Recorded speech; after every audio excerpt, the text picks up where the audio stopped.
Have you ever felt that shiver down your spine when today's headlines echo a movie you once watched on late-night television? Imagine then a marathon of Cold War thrillers so eerily prescient that each reel seems to jump decades ahead, decoding our modern age of hackable hearts and hyperspeed propaganda. Tonight we're unlocking 15 hidden gems, spy stories forged between 1952 and 1975, whose warnings ring louder than any ringtone, whose betrayals feel fresher than any push notification. Pour a stiff drink, draw the curtains, and lean in.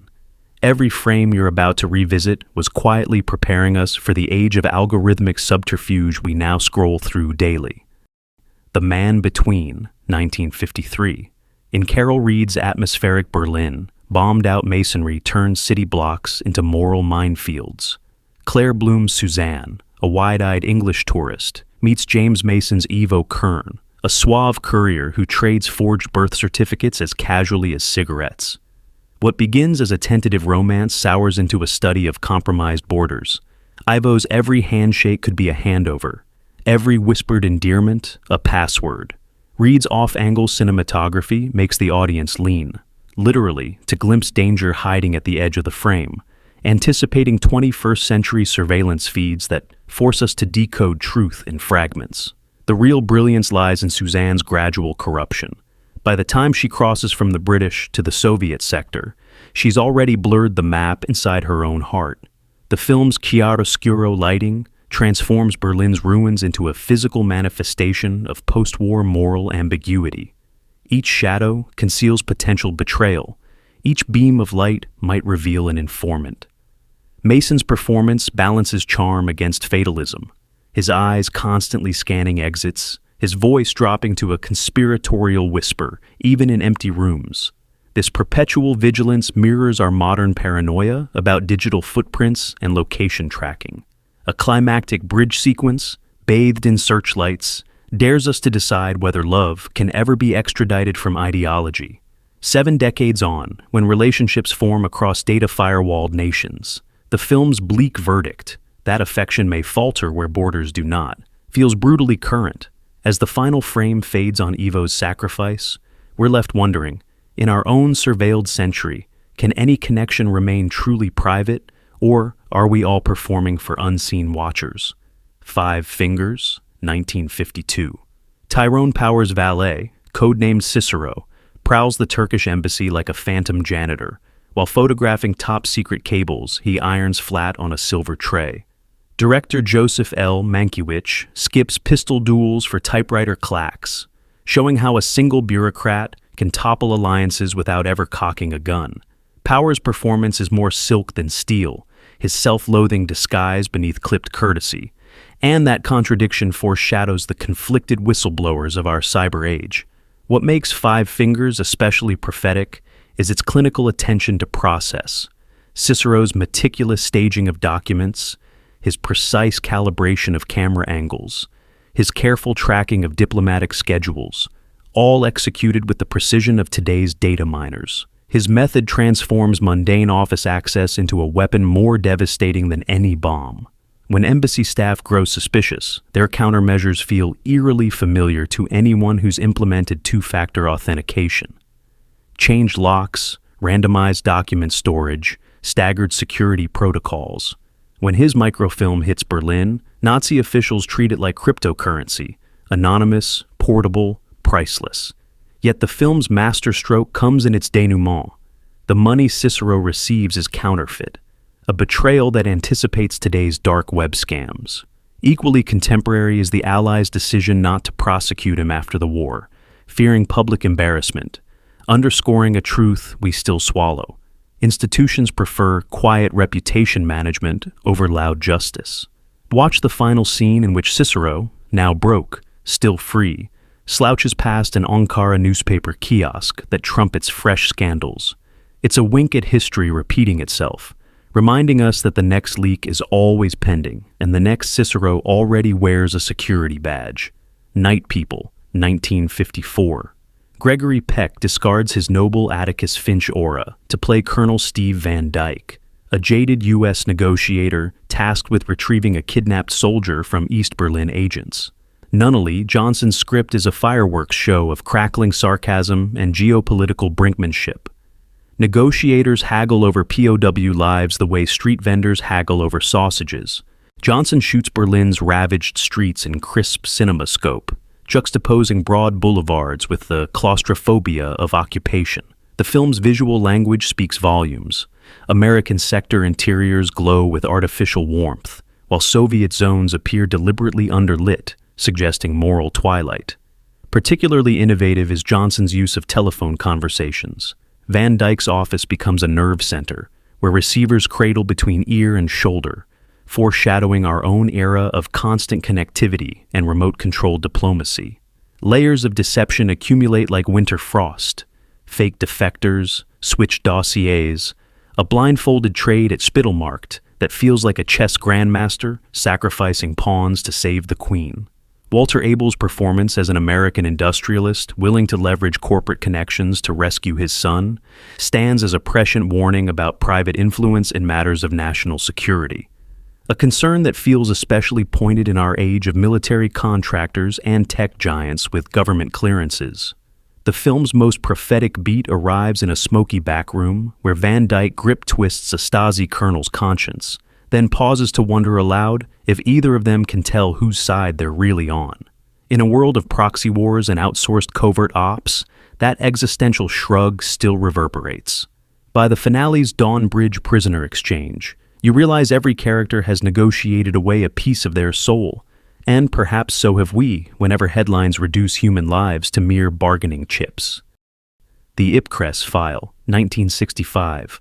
Harry Palmer, Michael Caine's insolently charming sergeant-turned-spy, shops for mushrooms one minute and dodges sonic pulse mind control the next. Sidney J. Furie lenses London through coffee mugs, Venetian blinds, and grocery shelves, creating a voyeuristic maze that invites us to snoop right alongside MI5. The plot pivots on kidnapped scientists reduced to babbling children by Ipcress programming, an early cinematic riff on neuromanipulation that anticipates today's algorithmic radicalization. Where Bond films fetishize gadgetry, Ipcress fetishizes bureaucracy. Palmer's greatest weapon is his attention to procedural detail. He notices file discrepancies, appointment anomalies, the telltale paper trail of conspiracy. This elevation of administrative work to high drama presages our current era of digital forensics, where metadata analysis can uncover more than a gun ever could. Palmer's biggest foe, however, is paperwork. The red tab of an expense voucher can be deadlier than a red laser sight. Furie's tilted frames trap Palmer inside cubicles, lecture halls, and, ultimately, a box-like brainwashing cell, where strobing lights and taped commands fracture his identity. The brainwashing sequences, with their repetitive audiovisual stimuli designed to override critical thinking, feel disturbingly similar to the engagement algorithms that now shape our social media consumption. Swap that cell for an addictive social feed loop, and you can almost feel your own dopamine circuits twitch. The closing reveal that the real traitor sits atop the hierarchy lands like a memo leaked on Twitter. Trust no chain of command that ranks optics over ethics. As Palmer adjusts his signature glasses in the final frame, we're reminded that clear vision is the true countermeasure against manipulation, whether from state actors or tech platforms. The Deadly Affair, 1967. Sidney Lumet paints London in tobacco browns and industrial grit, mirroring Secret Service vet Charles Dobbs's erosion of idealism. Richard Burton plays Dobbs as a man permanently leaning forward, as though bracing for the next moral gut punch. Tasked with investigating a diplomat's suicide, he slogs through a swamp of white-collar conspiracies where committees bury truth beneath euphemism. Lumet uses desaturated Eastman color to bleach vibrancy from every handshake. You can practically smell rain-soaked trench coats. This visual austerity extends to the film's sound design. Telephone conversations feel distant. Official proclamations echo hollowly. And even intimate conversations between Dobbs and his unfaithful wife Anne, played with chilling detachment by Claire Bloom, sound as though recorded through walls. This audio surveillance atmosphere anticipates our current reality of smart speakers and always listening devices. As Dobbs inches toward the culprit, A double agent protected not by ideology, but by insiders fearing scandal. His marriage fractures under equal secrecy pressures, proving espionage eats its operatives from the inside out. The parallel disintegrations of marriage and national security suggest that institutional rot begins with personal compromise. Particularly haunting is Dobbs's realization that his wife's affairs are mapped with the same tactical precision as intelligence operations, turning bedrooms into briefing zones. When the cover-up finally detonates, it's done with memos rather than bullets, echoing every modern scandal deflated by executive summaries that dodge culpability. Burton's hollow-eyed stare in the final frame invites us to consider whether any state secret justifies the toll on its keepers, and whether we, forever refreshing news feeds, are accomplices to the same quiet catastrophes that transform whistleblowers into pariahs and truth-tellers into exiles. The Quiller Memorandum, 1966. Harold Pinter's screenplay weaponizes pauses. Silences so elongated you can hear hearts thud like ticking bombs. George Siegel's Quiller is dispatched to West Berlin to dismantle Phoenix, a resurgent Nazi cabal operating out of chic schools and bowling alleys. Instead of a Walther PPK, Quiller's primary weapon is conversation. His refusal to carry a firearm shifts every encounter into psychological jujitsu. Director Michael Anderson buffs the city's nightscape to a clinical glow, making neon signs reflect off car hoods like data packets pinging across nodes. The film pioneered a visual language for networked extremism. Phoenix members never gather in uniform, but communicate through coded newspaper advertisements, public telephone calls, and apparently casual street encounters. Tactical dispersal that mirrors today's fragmented radical online communities. Siegel and Max von Sydow's antagonist converse in code so subtle it feels like modern steganography. Their cat-and-mouse dialogue, crafted by Pinter, turns mundane questions, "Do you like birds?" into verification protocols. One stunning sequence in an empty Olympic stadium demonstrates how public spaces can become covert meeting grounds, an insight that resonates with contemporary concerns about radicalization in plain sight across digital forums. When Quiller finally extracts Phoenix's roster, he realizes government's plan to leave the cell intact for future leverage, a cynical twist that presages today's revelations of intelligence agencies cultivating extremist assets. The discovery that state powers might preserve fascist networks as potential tools proves more chilling than any assassination plot. The stinger shot, Quiller walking alone across the Kudam, dossier in pocket, mission unresolved, reminds us systemic rot rarely bows to lone heroes, whether they carry badges or laptops. Funeral in Berlin, 1966. Harry Palmer's second outing trades London's grey drizzle for Berlin's metallic chill. Tasked with orchestrating a Soviet colonel's defection, Palmer quickly suspects every stamped visa is a shell game. Director Guy Hamilton, later of Bond fame, makes the wall itself a character, concrete, graffiti-scarred, yet porous for those who know the right undertaker. The coffin used to smuggle the colonel westward symbolizes espionage's ultimate oxymoron, delivering life concealed in death. This macabre vehicle carries rich metaphorical weight. Classified information travels best when wrapped in legitimate commerce, just as today's malware often piggybacks on seemingly innocent downloads. Hamilton stages the funeral procession with quiet menace, checkpoint guards tapping the casket while mourners maintain performative grief, a staging that recalls current concerns about hidden data in innocuous-looking file transfers. Double crosses spiral. The defector may in fact be a KGB mole. The Israeli Mossad swoops in with its own agenda. East German smugglers run funerals like FedEx. Hamilton punctuates tension with sardonic humor, as when Palmer yawns through a Stasi interrogation, only to pick his cuffs moments later. The absurdity foretells modern cyber operations outsourced to private contractors. Everyone's on retainer, nobody's in control. Most prophetic is the film's understanding that borders function as filtering mechanisms rather than barriers. The wall doesn't prevent movement, but regulates it according to fluctuating political values. By the time the hearse rolls across Checkpoint Charlie, the audience appreciates the bitter jest. Covert passages work both ways, And today's ally may be tomorrow's app-issued adversary, in a world where national firewalls filter data packets much as concrete barriers once filtered human assets. The Kremlin Letter, 1970. John Huston's ensemble thriller feels like Ocean's 11 dipped in battery acid.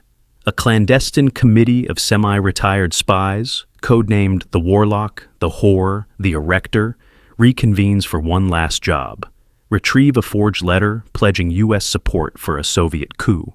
Huston lingers on grubby details: bribed porters, forged antique stamps, heroin parcels sewn into mink linings. Intelligence work looks less like chess, more like eBay.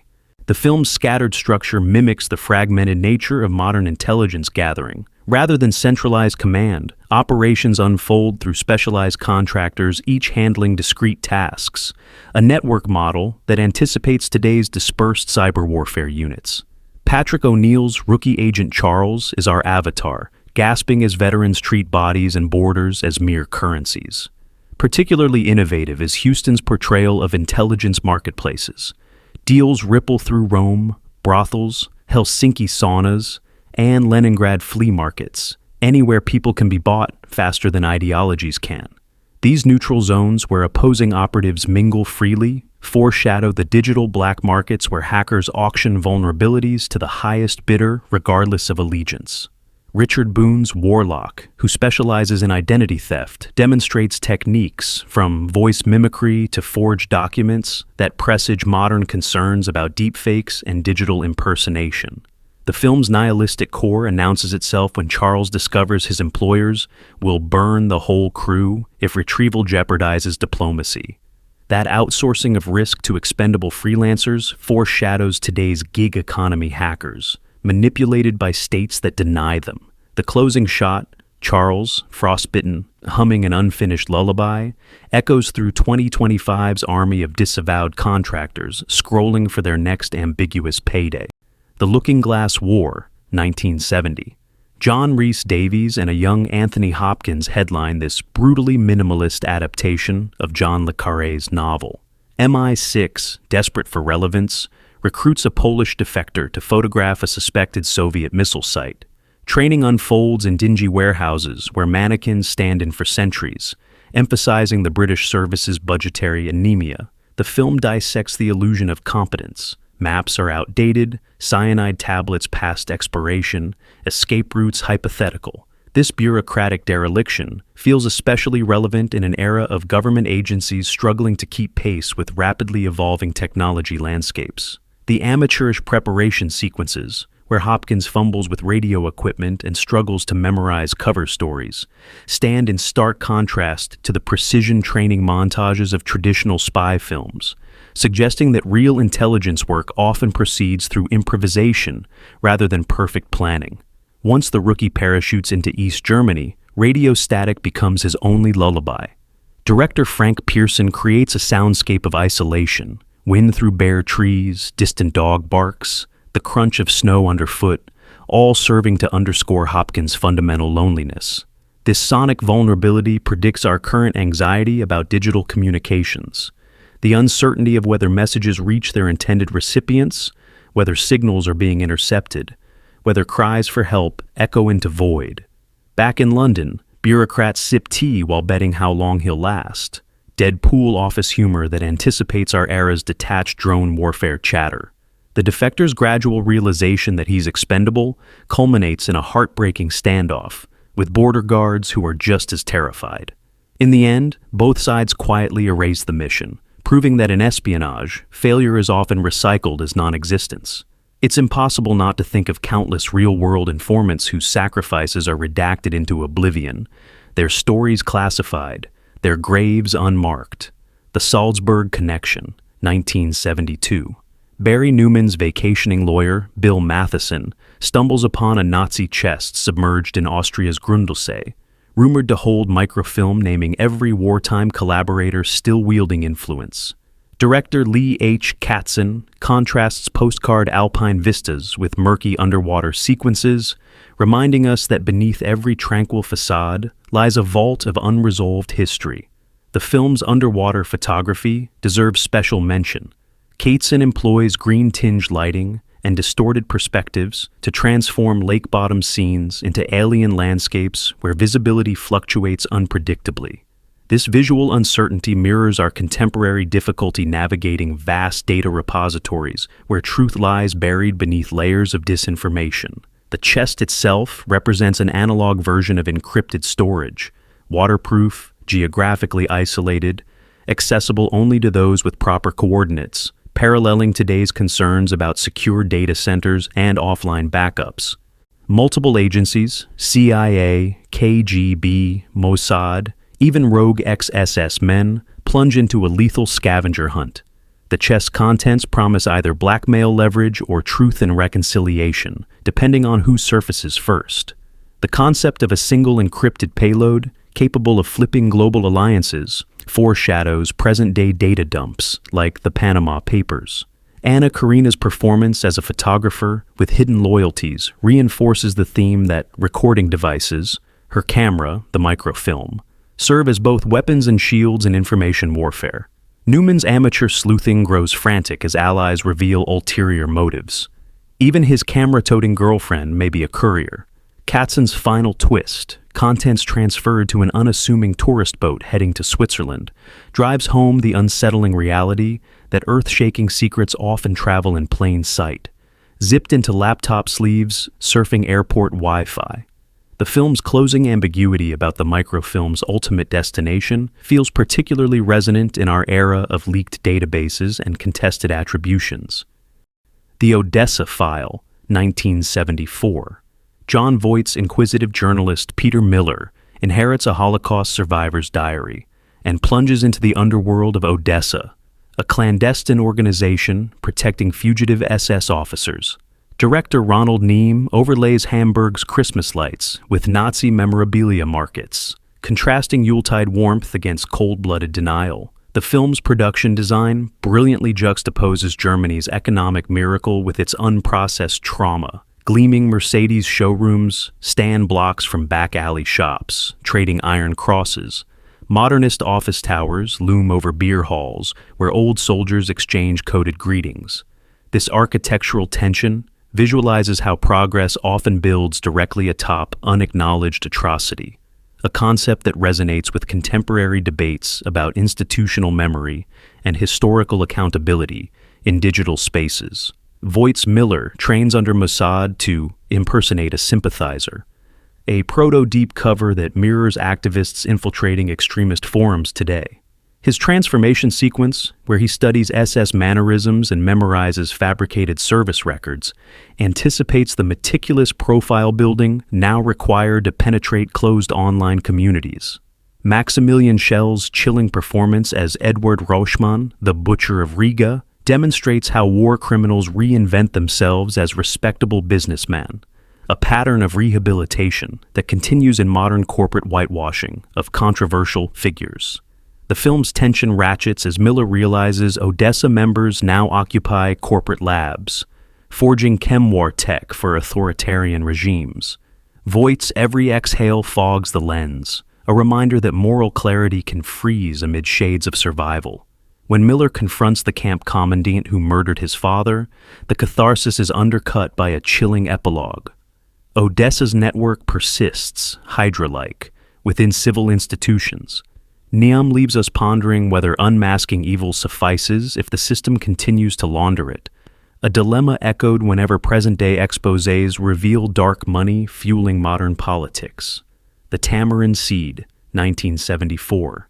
Blake Edwards swaps slapstick for smolder, pairing Julie Andrews' widowed British civil servant Judith with Omar Sharif's worldly Soviet attaché, Fyodor, in sun-drenched Barbados. Their beach flirtation unfolds under chirping birds and chirping bugs. Every seashell bar seems wired. Cinematographer Freddie Young bathes lovers in sunset gold, yet telephoto shots remind us we watch through a long lens just like MI5 and the KGB. The film's sound design creates layers of intimacy and intrusion. Private conversations occur against a backdrop of distant hotel chatter. Breaking waves conceal whispered confessions, and the click of surveillance cameras punctuates romantic interludes. This sonic architecture predicts our current reality, where private moments occur against the constant hum of devices that may be listening or recording. Particularly effective is Young's use of reflective surfaces, sunglasses, water, window glass, that fragment and duplicate images, suggesting the multiple perspectives through which the couple is constantly observed. Judith and Fyodor communicate via travel brochure code words, proving that privacy can bloom even inside a fishbowl until the bowl cracks.